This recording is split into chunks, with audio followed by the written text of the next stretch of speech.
In this week's parsha, we learn about the dove that Noach sent out to see if the waters had subsided or not. And the first time he sent out a dove, and it says, the pasuk says, but the dove could not find a resting place for the sole of its foot, and it returned to him. So the dove goes out, seems that the waters were still there, and it returns to the ark. And for the water was upon the surface of all the earth, and he reached out his hand.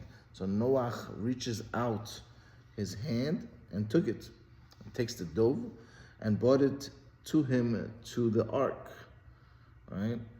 So what is the purpose of Noach reaching out his hand and bringing in the dove? Right? The dove was flying back, the window was open. All the dove had to do was just come back inside the ark. What is the significance of this Noach stretching out his hand and taking in the dove?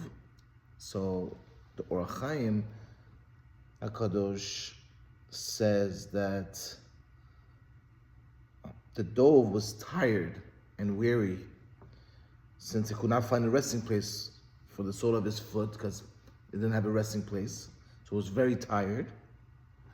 And Noach was concerned that perhaps it had no strength to fly anymore and would fall into the water. The bird came back after a long trip, no resting, and Noach was concerned for it. Therefore, he put his hand out of the ark and brought the dove into the ark. It's very perplexing. What does that mean? Understand what the Or HaChaim is saying? That, there's a few centimeters left until the dove gets inside the ark. He made it this far. What do you mean? He was worried that, his energy, his strength is going to end a few centimeters before the ark and is going to fall to the water. Right? So I had to reach out and grab him. Right? So just let him enter the ark.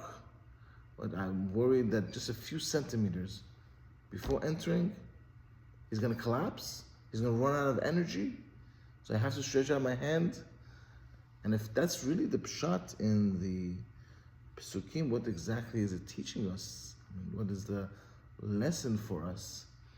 So some of the commentators want to say that this is all symbolic and represents our relationship with HaKadosh Baruch Hu, that Noach represents Hashem and the dove represents the Jewish people.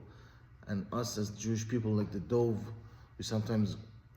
we are in the world of a Mabul, in the world which is flooded with different ideologies, flooded with different tests and siyanot, and we always are challenged, and we always have a Teva and a Noach and a Kodesh Baruch Hu to return to. We always have that safety, that despite all the upheaval and the craziness around us, all the flooding and destruction that we have in the world, right? Our safe spot, our safe place is in the hands of HaKadosh Baruch Hu. He's always waiting for us, he's always there. So the Or HaChaim HaKadosh is telling us that sometimes when we are in that flooded world, when we are, being tested and we have difficulties, sometimes we feel that we cannot take another step. Sometimes we feel that it's over. Sometimes we feel we're exhausted. Sometimes we're ready to throw in the towel and give up hope. And it says, the Or HaChaim HaKadosh, it is at those times that HaKadosh Baruch Hu will kind of extend his hand and bring us in, right?